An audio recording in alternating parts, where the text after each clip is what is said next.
ठीक से पढ़ने का एक ही तरीका है, क्योंकि जैसे आप व्यस्त रहते हैं मैं व्यस्त रहता हूँ, मेरा फ़ोन भी बजता है, ऑफिस के बहुत सारे काम होते हैं। मतलब मैं अध्यापक हूँ, साथ में मैं उद्यमी भी हूँ, और हमारी कंपनी में करीब 2,500 लोग काम करते हैं। काफ़ी मतलब ह्यूज चीज़ें हैं, तो मुझे उसमें बिजी रहना पड़ता है, वो भी करना होता है। अब पढ़ाई करते हुए फ़ोन तो आता है, व्हाट्सएप भी आ जाता है, ज़रूरी काम भी आता है। तो दो तरीके हैं। अगर किताब पढ़नी ही है तो 1-2 घंटे के लिए फ़ोन को साइड में रख दीजिए, साइलेंट कर दीजिए। मैं तो ऐसा करता हूँ, अक्सर करता हूँ कि फ़ोन को साइलेंट किया, एयरप्लेन मोड पे किया, कमरे के बाहर रखा और 2 घंटे पढ़ा। सबको बोल दिया कि 2 घंटे डिस्टर्ब मत करना, बहुत इमरजेंसी हो तो ही बताना।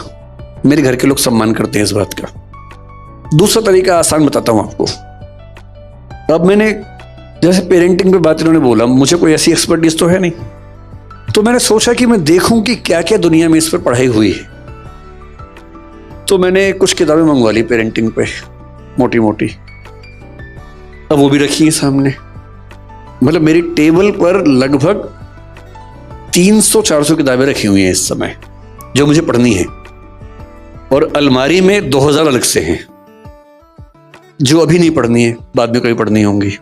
रखी बहुत सारी। और मैं खरीदता तुरंत हूं, मुझे कोई किताब मिलती है मैं तुरंत खरीदता हूं या मंगवा लेता हूं उसको, ताकि मुझ पर दबाव रहे कि ये भी पढ़नी है। अब मैंने तरीका क्या निकाला, मैं चैट जीपीटी पे गया। अब चैट जीपीटी के ज़माने में सारी मेहनत नहीं करूंगा तो फिर मैं स्मार्ट कैसे हुआ। मैंने उससे पहला सवाल पूछा। मैं चैट जीपीटी का पेड वर्जन यूज़ करता हूँ, वो थोड़ा ज़्यादा स्मार्ट है, 4, अब 5 आने वाला है। मैंने उससे कहा, भाई पेरेंटिंग के बारे में दुनिया की सबसे अच्छी 10 किताबें बताओ कौन सी हैं। उसने 10 किताबों की लिस्ट दे दी। फिर मुझे क्या करना, मैंने कहा इन 10 के 10 का एसेंस बताओ, क्रक्स बताओ। फिर वो बेचारा मेहनत करता रहा 5-7 मिनट तक। 10 के 10 किताब को मैंने लिख भी दिया कि 1000 से 2000 शब्दों में हर किताब का चाहिए। 1 से 2000 शब्दों में हर किताब का क्रक्स उसने बता दिया। मैंने वो क्रक्स पढ़ा, 2-4 बातें काम की लगी, नोट कर ली, हो गया।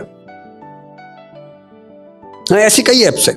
एक इंस्टा रीड्स है, मैं वो भी यूज करता हूं। तो इंस्टा रीड्स पे यही होता है, दुनिया की सारी अच्छी किताबें उनके समरी मिल जाती है, आप समरी पढ़िए। यूट्यूब पे एक चैनल है, मैं उसका नाम भूल रहा हूँ, 1 बेटर कुछ ऐसा नाम है। हर किताब की समरी है 15 मिनट में। आप स्पॉटिफाई पे जाएंगे, वहां ऐसी समरीज मिल जाती हैं। ऑडिबल पे जाइए, वहां समरीज मिल जाती हैं। तो आप किताब पढ़ना पुराने जमाने की बात है, आज तो किताब सुनने की चीज है। सैर करने निकल जाइए, एक किताब रास्ते में सुन लीजिए कि जब गए थे और आए हैं, बीच में 4 किताब पढ़ ली उस बीच में। आजकल तो बड़ा आसान है। और जिस किताब को सुन के लगे कि धांसू किताब है, वो पढ़िए ध्यान से। तो मैं आजकल बड़ा सिलेक्टिव हूँ, किताबें इतनी ज्यादा दुनिया में है, कैसे सब पढ़ें। तो मेरा तरीका, अब जैसे जैनिज्म पर मुझे बात करने का मन था बीच में। ओशो जैन समाज से थे, उनका मतलब चंद्रमोहन जैन नाम था उनका। वो आप लोग 13पंथी, 20पंथी, स्थानकवासी, मूर्ति पूजक कम्युनिटीज में हैं। वो दिगंबर जैन में 13पंथी, 20पंथी के अलावा एक और कम्युनिटी है जिसका नाम तरणपंथी है। आप में से कितने लोग जानते हैं मुझे नहीं पता, उसका नाम बहुत कम लोग जानते हैं। तरणपंथी, उसके आचार्य थे तरण तारण नाम के। उन आचार्य पे उन्होंने अपनी सबसे पहली 2 किताबें लिखी ओशो ने। ओशो की पहली स्पीच 1965 में स्वामी तरण तारण के बारे में है। ओशो के आश्रम में जो नग्नता आप देखते हैं, उसका मूल असर दिगंबर परंपरा से आ रहा है। और जब ओशो दार्शनिक हुए तो जैन समाज में खुशी की लहर छा गई कि एक इतना अच्छा विचारक हमारे समाज से आया है। पर 2 मुद्दों पर झगड़ा हुआ और वो जैन समाज से अलग हो गए। जैन समाज ने उनको अलग कर दिया। उन्होंने कहा कि तुम क्या कर रहे हो, मैं ही हो जाता हूं, तो वो अलग हो गए। लेकिन बहुत इंटरेस्टिंग बात है कि उन्होंने जैनिज्म पर 4 इतनी मोटी मोटी बुक्स लिखी हैं। मैंने वो भी मंगवा ली हैं, वो भी रखी है मेरे सामने। तो क्या होता है, जो किताब सुनने में उपलब्ध है सुन लीजिए, जिसकी समरी उपलब्ध है पढ़ लीजिए, जिसको सुन के या समरी पढ़ के लगे कि ये कमाल की चीज है, उसे पूरा पढ़िए। इस तरह से आप मतलब 1 साल में कम से कम 50-100 नई किताबों को जान पाएंगे। और मैं अक्सर बोलता हूं कि एक किताब पढ़ने का मतलब है आपने किसी और व्यक्ति के 40 साल की जिंदगी को जी लिया। उसने 40 साल पढ़ के सोच के जो लिखा, आपने एक दिन में पढ़ लिया।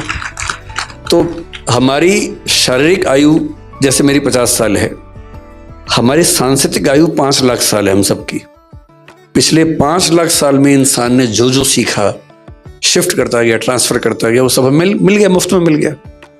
और जिसने हर साल 100 किताब पढ़ ली है, सुन ली, 40 मान लें एक को, तो हर साल 4000 साल का हो रहा है वो आदमी, विजडम में, समझदारी में। तो किताब सुनिए, पढ़िए, समरी पढ़िए। विकास सर, आपने सबसे पहले कहा कि हमको बच्चों में खुशी ढूंढनी चाहिए जी, हर चीज के अंदर में खुशी होनी चाहिए। आज का बच्चा अपने दुखों से दुखी नहीं है, पड़ोसी के सुखों से दुखी है। कंपटीशन में मेरे पास मारुति है, तकलीफ नहीं है, उसके पास में ओडी है, तो वो अपनी मारुति छोटी लगती है। अपने पास साधारण पेन है, उसके पास बहुत ब्रांडेड पेन है, तो उसको खुशी कैसे दी जाए, कहाँ उसको सेटिस्फाई किया जाए कि वो अपने दुख, कोई दुख नहीं है, अपना दुख नहीं है, लेकिन दूसरों का जो ज़्यादा सुख है वो उसके दुखों का कारण बन रहा है, इसलिए वो खुश नहीं है।